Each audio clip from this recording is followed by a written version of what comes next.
ಎಲ್ಲರಿಗೂ ನಮಸ್ಕಾರ. Welcome back to my channel. ನಾನು ಲಾವಣ್ಯ. ನಾನಿವತ್ತು ತುಂಬ ಸುಲಭವಾಗಿ ಆಲೂಗಡ್ಡೆ ಚಿಪ್ಸ್ನ ಯಾವ ರೀತಿ ಮಾಡೋದು ಅಂತ ತೋರಿಸ್ತಾ ಇದ್ದೀನಿ.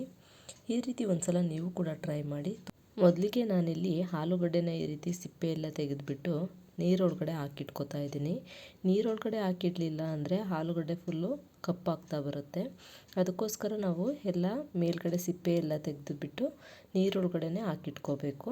ಈ ಚಿಪ್ಸ್ನ ತುಂಬ ಇನ್ಸ್ಟೆಂಟಾಗಿ ಬೇಗನೆ ಮಾಡ್ಕೋಬೋದು. ಆಲೂಗಡ್ಡೆ ತಗೋಬೇಕಾದ್ರೆ ಸ್ವಲ್ಪ ದಪ್ಪ ಸೈಜನ್ನೇ ತಗೊಳ್ಳಿ. ಚಿಕ್ಕ ಸೈಜ್ ಆದರೆ ಲೇಸು ತುಂಬಾ ಚಿಕ್ಕದಾಗಿ ಬರುತ್ತೆ. ಆ ಚಿಪ್ಸ್ ಲೇಸು ಅಗಲವಾಗಿ ಬಂದರೆ ತುಂಬಾ ಚೆನ್ನಾಗಿರುತ್ತೆ. ಈ ರೀತಿ ಚಿಪ್ಸ್ ಎರಿಯೋದಿರುತ್ತಲ್ವ, ಅದರಲ್ಲಿ ಈ ರೀತಿ ಚಿಪ್ಸ್ನ ಲೇಸ್ ಥರ ಹೆಚ್ಕೋಬೇಕು. ಆಲೂಗಡ್ಡೆ ಚಿಕ್ಕ ಸೈಜ್ ಇದ್ದರೆ ನೋಡಿ ಈ ರೀತಿ ಅಗಲವಾಗಿ ಬರೋದಿಲ್ಲ, ಚಿಕ್ಕ ಚಿಕ್ಕದಾಗಿ ಲೇಸ್ ಬರುತ್ತೆ. ಇಲ್ಲಿದೆಯಲ್ವಾ, ಇದು ದಪ್ಪ ಸೈಜ್ ಆಲೂಗಡ್ಡೆ, ಹಾಗಾಗಿ ಲೇಸು ಕೂಡ ಅಗಲವಾಗಿ ಬಂದಿದೆ. ಇದೇ ರೀತಿ ನಾವು ಎಲ್ಲ ಆಲೂಗಡ್ಡೆನ ನೀಟಾಗಿ ಈ ರೀತಿ ಹೆಚ್ಚಿಟ್ಕೋಬೇಕು. ಇದನ್ನು ನೀರೊಳಗಡೆ ಹಾಕಿಟ್ಕೋಬೇಕು.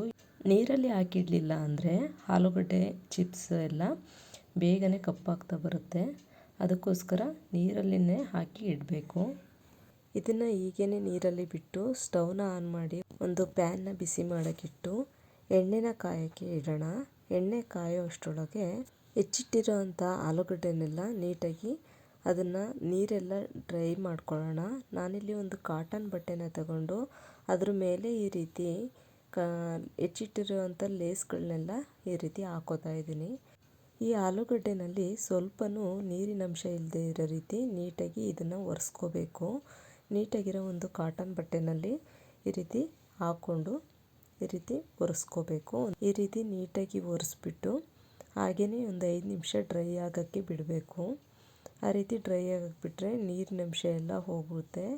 ಜಾಸ್ತಿ ಸಮಯ ತಗೊಳ್ಳಲ್ಲ, ಒಂದು 5 ನಿಮಿಷ ಆದರೆ ಸಾಕು. ನಾವು ಮೊದಲೇ ಎಣ್ಣೆ ಕಾಯಕ್ಕೆ ಇಟ್ಕೊಂಡಿದ್ವಲ್ಲ, ಆ ಎಣ್ಣೆಗೆ ಈ ರೀತಿ ಆಲೂಗಡ್ಡೆ ಲೇಸ್ನೆಲ್ಲ ಅದರೊಳಗಡೆ ಎಣ್ಣೆ ಒಳಗಡೆ ಹಾಕಬೇಕು. ಜಾಸ್ತಿ ಹಾಕೋದು ಬೇಡ. ಜಾಸ್ತಿ ಹಾಕಿದರೆ ಆ ಲೇಸ್ ಎಲ್ಲ ಎಣ್ಣೆ ಒಳಗಡೆ ಮುಳುಗೋದಿಲ್ಲ. ಇಲ್ಲ ಅಂದರೆ ಎಣ್ಣೆ ಒಳಗಡೆ ಮುಳುಗಲಿಲ್ಲ ಅಂದರೆ ನೀಟಾಗಿ ಬೇಯೋದು ಇಲ್ಲ. ಈ ರೀತಿ ಆಗಾಗ್ಯೇ ಬೇಯಿಸ್ಕೊತಾ ಇರಬೇಕು. ಕೆಳಗಡೆ ಮೇಲ್ಗಡೆ ಎಲ್ಲ ಈ ರೀತಿ ಉಲ್ಟಾ ಮಾಡಿ ಮಾಡಿ ಬೇಯಿಸ್ತಾ ಇರಬೇಕು. ಕಡಿಮೆ ಊರಿನಲ್ಲೇ ಬೇಯಿಸಬೇಕು. ನಾವು ಹೈ ಫ್ಲೇಮ್ನಲ್ಲಿ ಬೇಯಿಸಿದರೆ ಕ್ರಿಸ್ಪಿಯಾಗಿ ಬರೋದಿಲ್ಲ, ಬೇಗನೆ ಸೀದೋಗುತ್ತೆ. ನೋಡ್ತಾ ಇರ್ಬೋದು, ಕಲರ್ ಚೇಂಜ್ ಆಗ್ತಾ ಇದೆ. ಈ ಕಲರ್ ಬಂದರೆ ಸಾಕು, ಆಲೂಗಡ್ಡೆ ಚಿಪ್ಸು ರೆಡಿಯಾಗಿರುತ್ತೆ. ಇದನ್ನು ತೆಗೆದುಬಿಟ್ಟು ನಿಮಗೆ ಖಾರ ಬೇಕು ಅಂದರೆ ಖಾರ ಹಾಕ್ಕೊಳ್ಳಿ, ಇಲ್ಲ ಸಾಲ್ಟ್ ಬೇಕು ಅಂದರೆ ಸಾಲ್ಟ್ ಹಾಕ್ಕೊಳ್ಳಿ. ಇದೇ ರೀತಿ ಎಲ್ಲ ಲೇಸ್ಗಳನ್ನು ಎಣ್ಣೆಯಲ್ಲಿ ಕರ್ಕೊಂಡು ಒಂದೇ ಸಲ ನಾವು ಖಾರ ಉಪ್ಪು ಹಾಕೋಕ್ಕೆ ಆಗಲ್ಲ. ಏಕೆಂದರೆ ನಾವು ಒಂದೇ ಸಲ ಹಾಕೋಕ್ಕೆ ಹೋದರೆ ಉಪ್ಪು ಖಾರ ಹಿಡಿಯೋದಿಲ್ಲ. ಒಂದು ಸಲ ನಾವು ಈಗ ಎಣ್ಣೆಯಿಂದ ತೆಗೆದ್ವಿ ಅಂದರೆ ಅಷ್ಟಕ್ಕೂ ಉಪ್ಪು ಖಾರನ ಈ ರೀತಿ ಹಾಕೋತಾ ಇರಬೇಕು.